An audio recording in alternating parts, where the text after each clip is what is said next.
اعوذ باللہ من الشیطان الرجیم، بسم اللہ الرحمن الرحیم۔ سورہ ہود کی ہی ہم حضرت نوح علیہ السلام کا جو واقعہ ہے اسی میں سے ہی کچھ آیات جو کل لاسٹ ٹائم ہم نے آیت پڑھی تھی اس سے کچھ آیات چھوڑ کے یہ اگلی آیت ہیں۔ سورہ نمبر 11 آیت نمبر 45۔ نوح نے اپنے پروردگار کو پکارا اور کہا کہ میرے رب، میرا بیٹا تو میرے گھر والوں میں سے ہے، یقیناً تیرا وعدہ بالکل سچا ہے اور تو تمام حاکموں سے بہتر حاکم ہے۔ سورہ نمبر 11 آیت نمبر 46۔ اللہ تعالیٰ نے فرمایا، اے نوح، یقیناً وہ تیرے گھرانے سے نہیں ہے، اس کے کام بالکل ہی ناشائستہ ہیں، تجھے ہرگز وہ چیز نہ مانگنی چاہیے جس کا تجھے مطلقاً علم نہ ہو۔ میں تجھے نصیحت کرتا ہوں کہ تو جاہلوں میں سے اپنا شمار کرانے سے باز رہے۔ یہ جو اس 45 نمبر آیت ہے، پہلی آیت، وہ تو صرف میں نے ایز اے کنٹیکس یا ایز اے ریفرنس ڈالی ہے، وہ ہمارے ٹاپک سے ریلیٹڈ نہیں ہے، اور ہمارا ٹاپک ہے توحید اور شرک۔ تو اس کو تو وہ تو سمپل سی یہ ہے کہ حضرت نوح علیہ السلام کے بیٹے کی بات ہو رہی ہے۔ نوح علیہ السلام نے اپنے پروردگار کو پکارا اور کہا کہ میرے رب، میرا بیٹا تو میرے گھر والوں میں سے ہے، یقیناً تیرا وعدہ بالکل سچا ہے اور تو تمام حاکموں سے بہتر حاکم ہے۔ کہ جب وہ سیلاب آتا ہے تو اس میں حضرت نوح علیہ السلام کا بیٹا بھی ڈوبنے لگتا ہے۔ یہ اس سے پچھلی جو آیتیں میں نے چھوڑی ہیں نا، اس میں یہ پورا واقعہ بیان ہوا ہے، تو آپ خود پڑھ لیں۔ وہ ہمارے ٹاپک سے ریلیٹڈ نہیں تھی، اس لیے میں نے وہ آیات نہیں کی، تو آپ خود پڑھ لیں گے، آئیڈیا ہو جائے گا کہ وہ ڈوبنے لگتا ہے تو حضرت نوح علیہ السلام اس کو بچانے کے لیے اللہ سے سفارش کر رہے ہیں۔ یہ بات یہ بہت امپورٹنٹ آیت ہے، اور یہ واقعہ ہے توحید اور شرک کے اس میں، کہ حضرت نوح علیہ السلام جو ہیں اپنے بیٹے کی اللہ پاک سے سفارش کر رہے ہیں کہ وہ تو میرے گھر والوں سے ہے تو اس کو بچا لے، وہ ڈوبنے لگتا ہے۔ تو آگے اللہ پاک کیا جواب دیتے ہیں، یہ ذرا 46 نمبر آیت میں آپ خود پڑھیں، میں نے ریفرنس کے ساتھ آپ کو شیئر کر دی ہے، آپ خود اس کو پڑھیں، اپنی مرضی کا ترجمہ پڑھیں۔ اللہ تعالیٰ نے وہ کیا کہہ رہے ہیں کہ وہ تو میرا بیٹا ہے، وہ میرے گھر سے ہے۔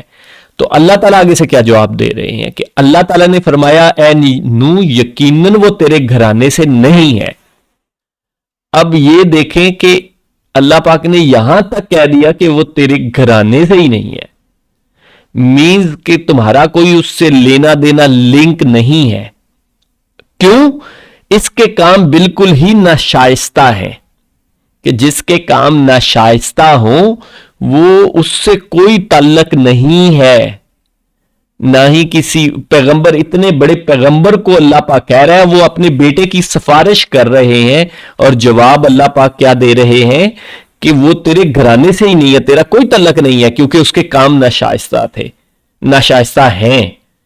تو جن لوگوں کے کام ناشائستہ ہوں وہ کہیں پیروں کے پاس جا کے اور فلانے صاحب جو ہیں وہ ایسے کر کے ایسے کر دیتے ہیں، اور نگاہ پھیر کے اور ہاتھ پھیر کے وہ سارا کچھ ہی معاف کر دیتے ہیں اور کروا دیتے ہیں۔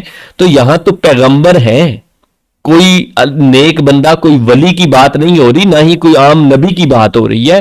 رسول اور رسولوں میں سے بھی جو ٹاپ کے رسول ہیں، حضرت آدم علیہ السلام کے بعد جو سب سے بڑی ہستی ہسٹری میں آتی ہیں وہ حضرت نوح علیہ السلام ہے۔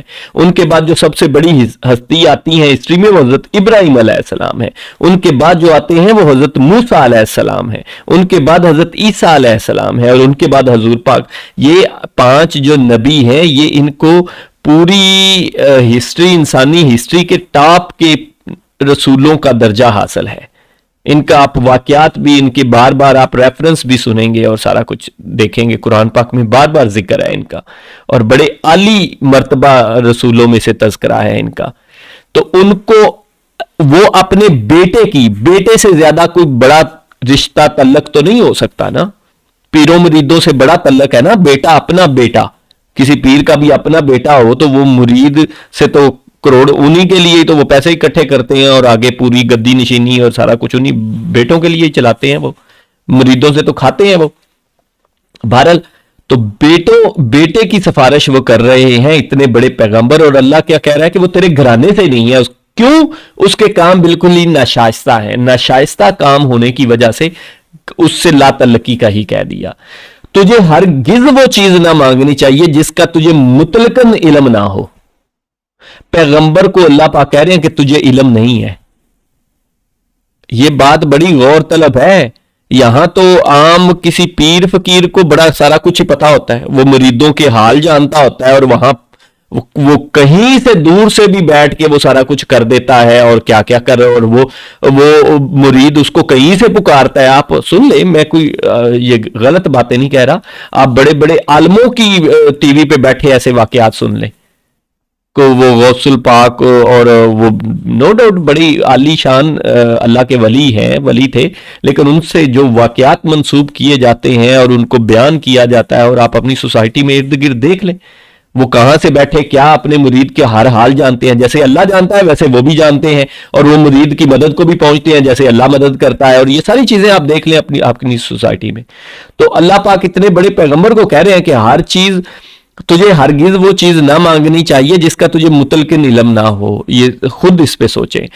میں تجھے نصیحت کرتا ہوں تو جاہلوں میں سے اپنا شمار کرانے سے باز رہ. یہ اتنے بڑے نبی, اتنے بڑے پیغمبر, اتنے بڑے رسول کو کہا جا رہا ہے. اتنی بڑی بات ہے, اتنی بڑی بات ہے. آپ خود اس کو دیکھ لیں, یہ ترجمہ آپ خود دیکھ لیں, اپنی مرضی کا ترجمہ دیکھ لیں.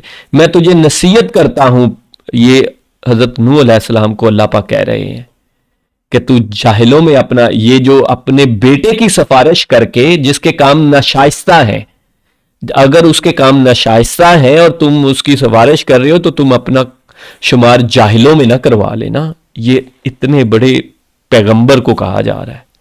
آپ خود بھی اس پہ غور و فکر کریں. جزاک اللہ خیر.